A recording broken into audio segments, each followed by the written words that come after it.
ఈ మేరకు లాభాలు ఈ మేరకు మిగిలిచ్చే కార్యక్రమం, ఈ మేరకు స్కామ్ జరిగిందని చెప్పి కూడా చూపించే కార్యక్రమం చేయాల్సిన అవసరమే ఉంటే చేస్తాం. కానీ ఆ టెండర్లు పిలిచినప్పుడు కూడా వెంటనే చెప్తాం, ఈ ప్రాజెక్టు ఈ టైం బౌండ్ మేనర్లో పూర్తి చేయాల్సిందే, వేరే ఆప్షన్స్ లేవు అని. అక్కడ కేంద్ర ప్రభుత్వంని ఇన్వాల్వ్ చేసి వాళ్ళ ద్వారానే టెండర్లు ఇచ్చి వాళ్ళ ద్వారానే రివర్స్ టెండరింగ్ చేయించే కార్యక్రమం చేసే అవకాశం ఉంటే వాళ్ళతోనే చేయిస్తాం. We don't mind. All what I need is Polavaram project should be completed on a time-bound manner. That is all what I need. ప్రస్తుతానికి అయితే నేను ఒక్కనే 30వ తారీఖున ఒక్క ప్రమాణ స్వీకారమే జరుగుతుందమ్మా నా ఒక్కనే. తర్వాత వారం 10 రోజుల్లో డీటెయిల్డ్ ఎక్స్పాన్షన్. మొదటి సంతకం దేని మీద పెట్టబోతుంది చూద్దామబ్బా. మీరంతా మొదటి సంతకంతో ఆగిపోయే పరిస్థితి కాదు. టాకింగ్ అబౌట్ 9 పథకాలు, నవరత్నాలు. So my duty is to deliver them. So it's very important that ఒక్కదాంతో కన్ఫైన్ అయ్యే కార్యక్రమం ఉండదు. బట్ డెఫినెట్లీ ప్రమాణ స్వీకారం రోజుకల్లా ఏమేం చేయబోతా ఉన్నాము, డే 1 నుంచి ఏం చేయబోతా ఉన్నాము అన్నది కిక్ స్టార్ట్ ఫ్రమ్ దేర్. డెఫినెట్గా ఏమేం జరగబోతా ఉన్నా ఆ రోజు స్పీచ్ చూస్తే మీకు అర్థమవుతుంది. నేను ఇంగ్లీష్ పోదాం అబ్బాయి, కానీ మీకు గో ఆన్ మా English medium. Anybody any questions any one of you has? Sure, ma, go ahead. Number one, you went and met the Prime Please Minister. introduce yourself. So that I can call you by name. That's the whole objective. I'm Bhavan from CM Y.S.Jagan. Sure, Padma. You went and met the Prime Minister, the premise on which you said that you wanted to come to power only so that you can assure special status for the state of Andhra Pradesh. Any assurances from the centre on that? And secondly, what are the options that you really have? Are you looking at getting into the NDA? Would you be allying with the NDA in some form or the other? See, the fact is,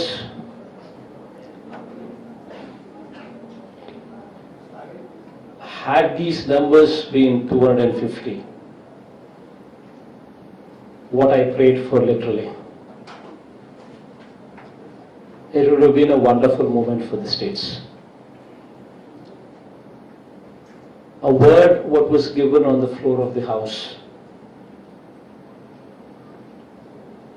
was not delivered. That is the plight of democracy that we see today. But yes, unfortunately, since those numbers are not 250 that we were hoping for, and since these numbers are 340 and odd, what have actually been a reality, there is very little that we can do in demanding or in commanding. But yes, we did meet the Prime Minister. We did explain to him as to how this special category status is so much required for us.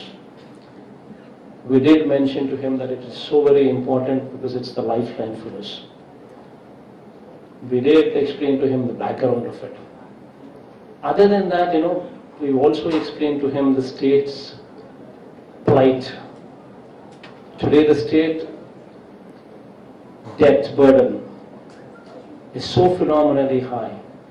In fact, 67 years of independence, when the state was bifurcated, the debt burden what was transferred to us during bifurcation was 97,000 crores. In these 5 years, our debt has actually swelled to 2,58,000 crore rupees. Our interest repayments alone is 20,000 crores per annum. And our principal and interest put together, our repayments are 40,000 crores per annum. So this is the kind of situation that we are in. And we did explain to him that, this being the situation, it's very important that, we need a lifeline from you. You need not need us. I mean, he doesn't need us. But I've told him that, this is the time to be magnanimous. This is the time now that you are in a position of strength. Someone being in position of strength, and not having the need to do it, but yet doing it for the people of a particular state because a word was given as a precondition for bifurcation. And that kind of magnanimity, this is the time to actually exhibit. Of course, we tried, of course, he at least, I'm happy that he listened to it. I mean, he listened to the whole thing. He was positive about it. He was positive about the state. He was positive about everything. And that's a good sign.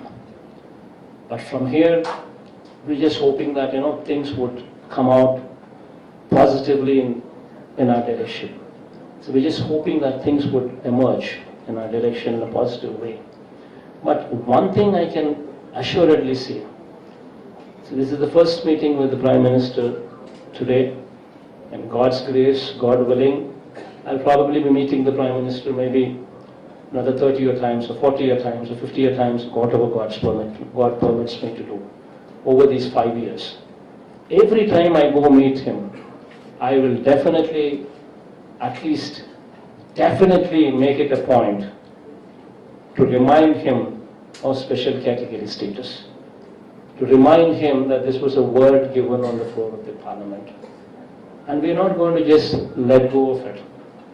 Okay. Today, we might not get it. We might be at somebody's mercy. But as long as, we keep reminding and reminding and reminding and reminding and reminding, that someday, things would change.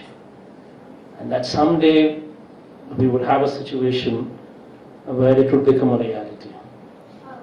And today, the most important thing is why we are pressing it so hard. The reason why we're pressing it so hard is because, we have a situation where while the state was divided itself, everybody knew that, this is the first time where a demanding state for bifurcation took away the capital.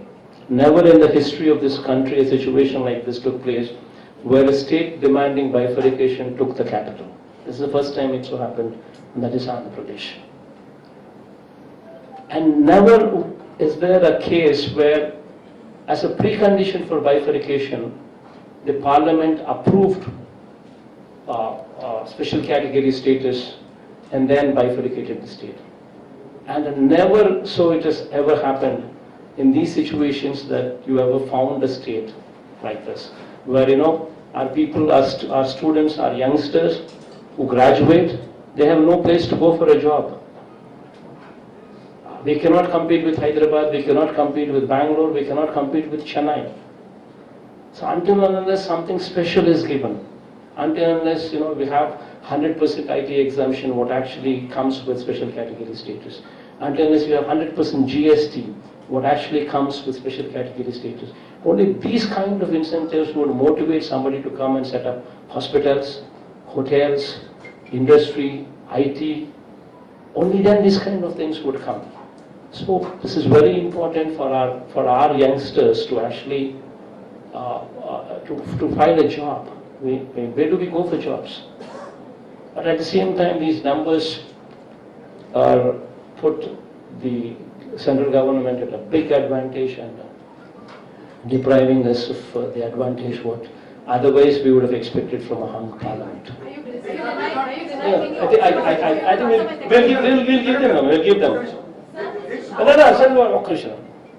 is Shantashi from Republic TV. Sure. So when TDP broke away from NDA, that time Arun Jaitley, the finance minister, had pointed out that the 14th Commission, Finance Commission, had completely dissolved the particular nomenclature status. Special status. So, don't you think that this time around, how you are talking about pursuing Prime Minister again and again, but the numbers are not in the favor, because they had not even acknowledged TDP's presence in the NDA and they broke away. What is the difference that you are going to make by talking to Prime Minister again? Because 14th Commission had already resolved the special category status. They are willing to give you monetary equivalent, but not the particular status, special status. What is the difference that you are going to make? Your good name, huh? Shantashri, Republic. Shantas. See, Shantama, one second. There's some little bit of clarification that is required here. To begin with, the 14th Finance Commission did not reject. That's number one. The reason being, the 14th Finance Commission member, Abhijit Singh, has given a written letter, clearly saying that we have not rejected. The 14th Finance Commission chairman, Mr. Y.V. Reddy, was vocal, it hit all the newspapers also, was vocal in saying that we do not deal with this subject of granting special category status or not. It is not our subject. And we have not recommended for abolition of special category status, is what Mr. Y.V. Reddy also very categorically spoke. So you have the 14th Finance Commission members clearly clarifying it, and you also have 14th Finance Commission chairman also clarifying that they have not recommended for abolition of special category status because it does not come under their purview. All what they have said is, they have said when it comes to revenue deficit grants, that they have just cleared that irrespective of whether the state is special category or not, if any state has got revenue deficit coming into the picture, that should be bridged. That's all what they spoke about. They have never spoken about abolition of special category status because it's not their purview. And as far as this particular incident, this particular special category status is concerned, on March 2nd, 2014, the then UPA government, after bifurcation, held a cabinet meet. And in that cabinet meet, they approved special category status. So basically, a grant of special category status is an executive decision. Meaning, executive decision meaning it is the will of the Prime Minister, will of the cabinet to approve special category status. So on March 2nd, 2014, it was approved. The cabinet said